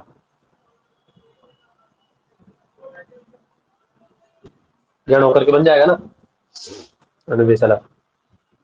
हाँ ठीक है, जी। अब बोले अलग अलग, अब समास करने का मतलब क्या है हमारा, क्यों किया हमने समास में, कि अनेक पदों का एक ही भवन, एक करना था हमें उसको, अनेक पदों को जो अलग अलग अनुव्यय अचलत था उसको एक अर्थ में करना था, और अंत्योदात्तता इसकी सिद्ध करनी थी, उसको बताना था कि अंत्योदात्त है। ठीक है, इसीलिए हमने उसको समास किया। चलिए, क्लियर हुआ इतना जी। अब आ जाइए अपने प्रकृत में, फटाफट से कर दीजिए, उसमें कुछ नहीं बचा है अब आपके इसमें, हो ही जाएगा सब। चलिए, ये तो हो गया लौकिका लौकिक स्थिति विधा, ये तो समझ ही लिया आप लोग। अब कह रहे तत्र पूर्वम भूतैति लौकिका, है ना। आपका प्रयोग क्या है? भूतपूर्व। ठीक है, क्या है प्रयोग? भूतपूर्व। पूर्व, है ना। बनाते हम लोग भूतपूर्व है, लेकिन पूर्व अम भूतसु ये रहेगा। पूर्व अम भूतसु ये रहेगा। ठीक है, क्या रहेगा? ये रहेगा। यही लौकिक विग्रह है ना, है ना। हाँ। ये तो लिख रहे हैं तत्र पूर्व भूत इति लौकिका और पूर्व अम भूतसु इति अलौकिका। ये अलौकिक विग्रह हो गया, अलौकिक विग्रह तो ये हो गया। ठीक है, दो प्रकार के विग्रह हैं, है ना। ठीक है, अब यहाँ शंका ये आ जाती है कि आपका जो भूतपूर्व बनता है, आपने प्रयोग क्या देखा? भूतपूर्व है ना। पूर्व भूत, ये कैसा है देखिए, दोनों में पदों में सामर्थ्य है। ठीक है, हाँ। लौकिक विग्रह, लौकिक विग्रह ही रख लेते हैं।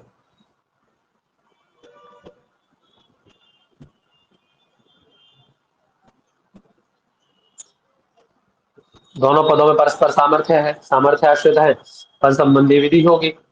ठीक है ना। हाँ। ठीक है, हाँ। और देखिए, जब भी समास करेंगे ना, तो समास ये लोक में बताने के लिए, लेकिन समास विधि में कौन प्रयोग करना होगा हमें? पूर्व अम भूतसु समास है, पूरे विग्रह का होगा। ठीक है, किसका समास होगा? जी। पूर्व अम भूतसु। भूतसु, इस पूरे विग्रह का समास होगा। ठीक है, इस पूरे का क्या करेंगे भैया? एकार्थी भाव है ना। एकार्थी भाव में समास करेंगे दोनों का। दो प्रकार से समास बताए थे हम लोग, विपेक्षा और एकार्थी भाव, है ना। एकार्थी भाव में और विपेक्षा में समास होता है। अभी हमें क्या करना है?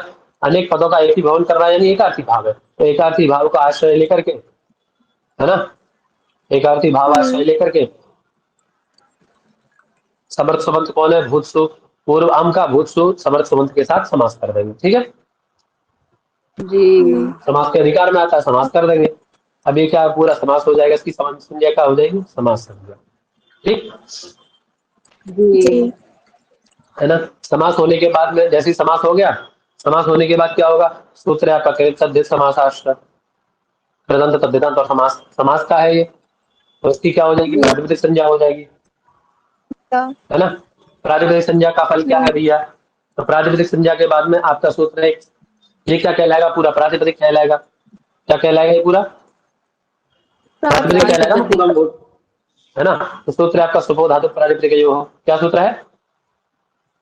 सुपो धातु प्रातिपदिकयोः, है ना, सुपो धातु प्रातिपदिक जो हो, है ना। तो क्या हो जाएगा? सबका लुक हो जाएगा, तो क्या बचेगा? पूर्व भूत बचेगा। हाँ। ये बचेगा ना पूर्व भूत, है ना। जी। हाँ, और एक सूत्र है आपका भूतपूर्व चरक, है ना। हम इसको क्या करेंगे? देखिए, कोई सूत्र ऐसा निर्देश नहीं करता है, यहाँ लिख दिया है ना भूतपूर्व निर्देशात, ऐसा निर्देशन से, निर्देशन होने से, तो हम क्या करेंगे? भूत का पूर्व प्रयोग कर लेंगे, भूतपूर्व बन जाता है हमारा, पूर्व प्रयोग करेंगे तो। हाँ।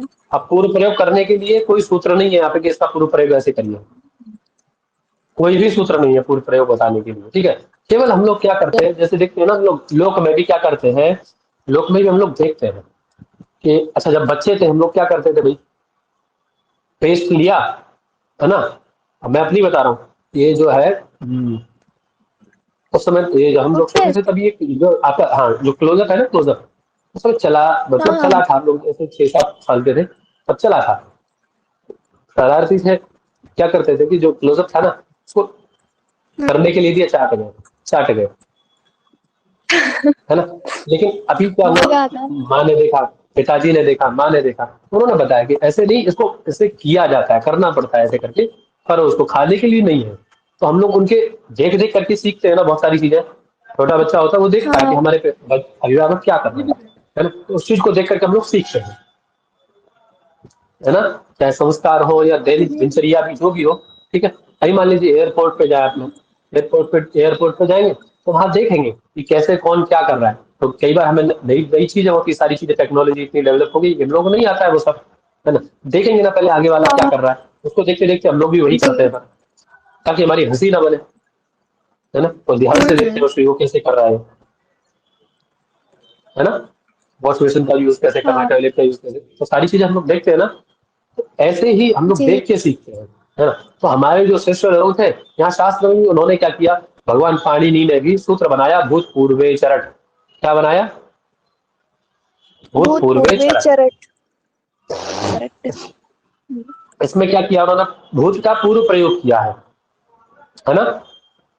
उसी से हमें एक जी। निर्देश मिला, उसी से हमें एक आइडिया मिला कि हमें भी भूत का प्रयोग पूर्व करना है।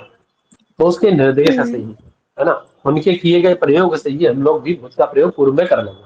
ठीक है, वही कह रहे हैं, इत्यादि निर्देशात, ये लिखा उन्होंने। ठीक है, वरदाचार्य जी ने, है ना। उनके निर्देशात, किसके निर्देशात? तो भगवत पाणिनेय निर्देशात, पानी। है ना। हाँ भगवान पाणिनि के निर्देश के अनुसार हम क्या करते हैं, भूत का पूर्व निपात कर देते हैं, तो भूत पूर्व ऐसा प्रयोग बनता है। ठीक है, क्लियर है। हाँ। भूतपूर्व ऐसा बन जाएगा, ठीक है। है ना। अब देखिए, क्योंकि इसकी प्रातिपदिक संज्ञा पूर्व में हो ही चुकी थी भूतपूर्व की, है ना। तो प्रातिपदिक संज्ञा का दोबारा स्मरण करेंगे, है ना। क्यों? कि एक देश विकृत अनन्यवत, एक देश विकृत हो जाने से वो अन्य के जैसा तो हो नहीं जाएगा। क्या हुआ है, केवल उसकी विभक्तियां तो लोप हो गई है। मान लीजिए हाँ आपके हाथ, और दो दो हाथ है, दोनों हाथों को काट दिया जाए, तो इंसान नहीं रहेंगे क्या? क्यों रहेंगे नहीं इंसान ना रहेंगे। तब भी, है ना। हाँ मनुष्य के नाम से तब भी जाने जाएंगे। ठीक है, तो क्या होगा, उसका क्या पूर्व प्रयोग हो जाएगा, भूतपूर्व। ऐसा इसकी प्रातिपदिक संज्ञा का स्मरण करेंगे, प्रातिपदिक संज्ञा स्मरण करके क्या होगा भैया, प्रातिपदिक मान करके सुख आदि व्यक्ति लाएंगे। ठीक है, हाँ। तो उसको विसर्ग आदि करके भूतपूर्व ऐसा बना लेंगे, भूतपूर्व है। जी। बन जाएगा भूतपूर्व, जी। है ना। चलिए, ऐसे ही आगे प्रयोग आपका वागर्था इव। क्या है? वागर्थ, वागर्थाविव। हाँ, लौकिक विग्रह क्या है इसका भैया, वागर्थ।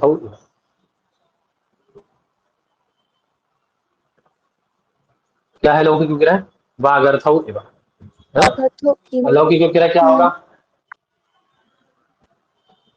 वागर्थ ये सब शब्दावली औ होती है। औ। एव। ठीक है, ये अलौकिक विग्रह है। हाँ ठीक है, अब वार्तिक आपका इवेन समासो विभक्त लोपश्च, इस वार्तिक से इसमें समास होगा। कौन समास करेगा? यह वार्तिक करेगा, इवेन समासो विभक्त वार्तिक। लोपश्च, है ना। क्या कहता है भैया? हाँ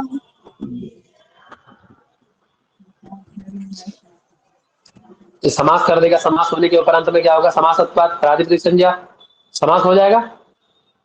हाँ। समास होने के उपरांत क्या होगा तुरंत से? प्रातिपदिक संज्ञा, प्रातिपदिक संज्ञा प्रातिपदिकत्वात् सपो पृथक धातु से। प्रातिपदिकयो, सपो धातु प्रातिपदिकयो से क्या होगा, जैसी प्रातिपदिक संज्ञा होगी तो सपलोक। हम्म। ठीक है, तो क्या बचेगा, वागर्थ इव। है ना। हम्म। ठीक है, हाँ। ठीक है, ठीक है ना। लेकिन जैसे ही यहाँ पे सपलोक प्राप्त होगा आपका, प्रातिपदिक संज्ञा होने के बाद में वागर्थ इव ऐसा बनना चाहिए था, ये आया एवेन समासो विभक्ति अलोपश्च, विभक्ति अलोपश्च। अलोपश्च, यानी विभक्ति का लोप नहीं होता इव के साथ समास होने पर। इवेन सह तृतीया है ना, इवेन सह हाँ समासे, जब इव के साथ समास होगा किसी का, तो उसमें क्या होगा, विभक्ति अलोप, विभक्ति का लोप नहीं होगा। नहीं ठीक है, होगा। तो विभक्ति क्या थी आपकी, जी। अविभक्ति थी ना, उसका लोप का और निषेध हो जाएगा, क्यों, इव के साथ समास हो रहा है, तो विभक्ति अलोप हो जाएगा, तो क्या बचेगा भाई, वागर्थ इव बचेगा। मिलाएंगे तो वागर्थ इव, है ना। हाँ ठीक है, और वागर्थ जी। इव है, औ को एच यवायावा से क्या करेंगे, आव कर देंगे, तो वागर्थाव्य बन जाएगा ना, वागर्थाविव। आव जी होकर बन के। जाएगा। ठीक है, बन जाएगा। अब ध्यान में हाँ रखना आपको, सबसे पहले समास, है ना। क्या करना है हमें, दो समर्थ सुबंत लेने हैं। सबसे पहले समर्थ सुबंत का ध्यान रखना है, दोनों समर्थ सुबंत होने चाहिए। परस्पर साकांक्ष होने चाहिए, आकांक्षा होनी चाहिए, ठीक है ना, आश्रित होने चाहिए, है ना। दो विग्रह बनाने, लौकिक विग्रह, अलौकिक विग्रह, ठीक है। समास किसमें करेंगे हम? अलौकिक विग्रह में समास होगा। समास अलौकिक विग्रह में ही होगा, लौकिक विग्रह में समास नहीं होगा, ठीक है ना। नहीं अलौकिक होगा। विग्रह में ही समास का सूत्र लगेगा, चाहे वो समास का सूत्र कोई भी हो, ठीक है ना, हम्म। ठीक है। हाँ। हाँ, अब देखिए ये जो आपके दो प्रयोग थे, भूतपूर्वा और एवेन समास, ये जो व्यावहारिक था वो एवं, यहाँ पे समास करने वाला कौन था? हाँ। समर्थ संबंध का, समर्थ संबंध के साथ सीधा सीधा समास कर दिया था उसने, दोनों समर्थ संबंध थे, दोनों का समास हो गया था, ठीक है ना। उसके बाद हम्म। क्या ध्यान रखना है, जैसे ही समास होगा, समासत्व क्या होगी? प्रातिपदिक संज्ञा। प्रातिपदिक संज्ञा के बाद में सुप लोप हो जाएगा, यानी सुप विभक्ति का लोप हो जाएगा। सुप विभक्ति का लोप होने के बाद में पुनः एक देश वाले न्याय से प्रातिपदिक संज्ञा का पुनः आदान कर लेंगे, पुनः प्रातिपदिक संज्ञा का स्मरण करके उसमें प्रातिपदिकत्व आ जाएगा पद में, है ना। तो पहले से ही प्रातिपदिक संज्ञा हो चुकी है, उसके प्रातिपदिकत्व आ जाएगा उसमें दोबारा से। प्रातिपदिकत्व आती सुप व्यक्ति लाएंगे, सुप व्यक्ति करके विसर्ग इत्यादि कर देंगे उसको, इस व्यक्ति को बनाना, ठीक है। हम्म। समझ में आ गया अभी सबको? जी आया समझ में। ओह